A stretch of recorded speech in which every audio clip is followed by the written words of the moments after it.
हमारी सरकार कितनी काबिल है, हमारे देश के नीति निर्माता कितने काबिल हैं, हमारे देश के जो नेतागण हैं वो कितने काबिल है, इसका अंदाजा आप एक चीज से लगाइए। हमारे देश की टॉप सर्विस होती है जिसका नाम होता है सिविल सर्विस। सिविल सर्विस में सबसे टॉप पे जो 3 सर्विस आती है उनमें है number 1 Indian administrative services IAS, number दूसरा आता है IPS इंडियन पुलिस सर्विसेज, और थर्ड नंबर पर आती है इंडियन रेवेन्यू सर्विसेज। आपको एक इंटरेस्टिंग बताता हूँ, क्योंकि मैंने भी एक टाइम पर ट्राई किया था इसके लिए, बट थोड़ा सा वो गाइडेंस नहीं थी, तो फिर मैंने इस लाइन को छोड़ दिया था। तो जो अपनी इंडियन एडमिनिस्ट्रेटिव सर्विसेज है और इंडियन पुलिस सर्विसेज और इंडियन रेवेन्यू सर्विसेज है, इन तीनों का जो एग्जाम पैटर्न है ना, जो पढ़ाई है, वो तीनों की सेम है, जबकि इन तीनों के काम बिल्कुल अलग अलग हैं। एक को एडमिनिस्ट्रेटिव वर्क करना है, एक को defence related police related work करना है, एक को रेवेन्यू वर्क करना है। जहां पर आपको रेवेन्यू वर्क करवाना है, जैसे इनकम टैक्स का और GST का और कस्टम का, आप उनकी टैक्सेशन नॉलेज देखिए, आप उनकी इकोनॉमिक्स की नॉलेज देखिए, उनकी आप फाइनेंस की नॉलेज देखिए, आप उनकी मैनेजमेंट की नॉलेज देखिए, उनको किस तरह की कॉन्सेप्चुअल नॉलेज है, अब वो किस तरह से गवर्नमेंट के रेवेन्यू को बढ़ा सकते हैं, गवर्नमेंट को रेवेन्यू में ट्रांसपेरेंसी ला सकते हैं, किस तरह से करप्शन रोक सकते हैं, आप उस तरह से उनका एग्जाम कराइए। डिफेंस सर्विस जब आप IPS करते हो तो उनके अंदर देखिए किस तरह की उनके अंदर एबिलिटी है कि वो इसका सिस्टम, डिफेंस सिस्टम स्ट्रॉन्ग कर सकते हैं, देश की सुरक्षा में योगदान कर सकते हैं। जब आप एडमिनिस्ट्रेटिव सर्विसेज के लिए एग्जाम करते हैं तो आप उसके हिसाब से चेक कीजिए, उसका वैल्यूएशन कीजिए। लेकिन नहीं, 70 साल हो गए, आज भी हमारे देश में इंडियन IPS IAS IRS कुछ भी बनना हो, आपको एक ही एग्जाम देना है, वही हिस्ट्री GK जो नॉर्मल तरीका है उसी तरीके से होता है, बिल्कुल भी स्पेशलाइजेशन तीनों में नहीं है।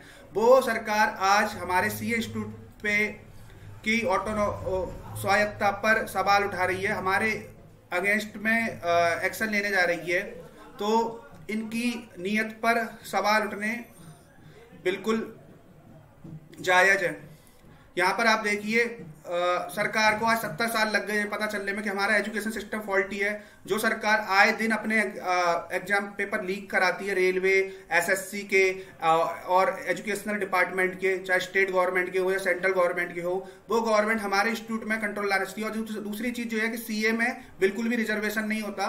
CA पास करने के लिए आपको रिजर्वेशन कोई भी ऐसा बैकग्राउंड नहीं है कि आप किसी बात पे बेनिफिट ले लें, आप अपने on the basis of caste या कैटेगरी के, आप SC ST OBC के हैं तो आपको कोई बेनिफिट मिलेगा, ऐसा कुछ नहीं है। आपकी प्योर नॉलेज के बेसिस पे ये एग्जाम होता है। और ये एग्जाम आज तक बहुत इतनी ट्रांसपेरेंसी है, आज 70 साल करीब हो गए, इस एग्जाम में आज तक कोई पेपर लीक नहीं हुआ है इस एग्जाम का। और इस कोर्स की एक और खासियत ये है कि इस कोर्स में आपकी फाइनेंशियल कंडीशन मैटर नहीं करती। इस कोर्स को टॉप करने वाले में एक से एक इंडस्ट्रियलिस्ट, एक से एक बड़े बड़े उद्योगपति के बच्चे भी हैं, और गरीब से गरीब के बच्चों ने भी इस कोर्स को टॉप किया है। यहाँ पर एक चीज मैटर करती है, वो आपकी नॉलेज, कैपेबिलिटी, कॉम्पिटेंसी, और केवल यहाँ पर प्रोफेशनल कॉम्पिटेंसी वालों का बोलबाला है। और गवर्नमेंट इसका सरकारीकरण करने में लगी हुई है।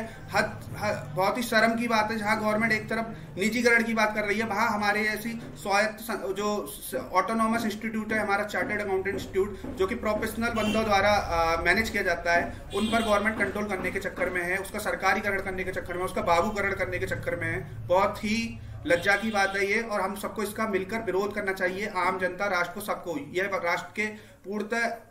राष्ट्र के खिलाफ हो रही है ये चीज। आप सभी से मेरा अनुरोध है कि प्लीज इसके खिलाफ आवाज उठाइए।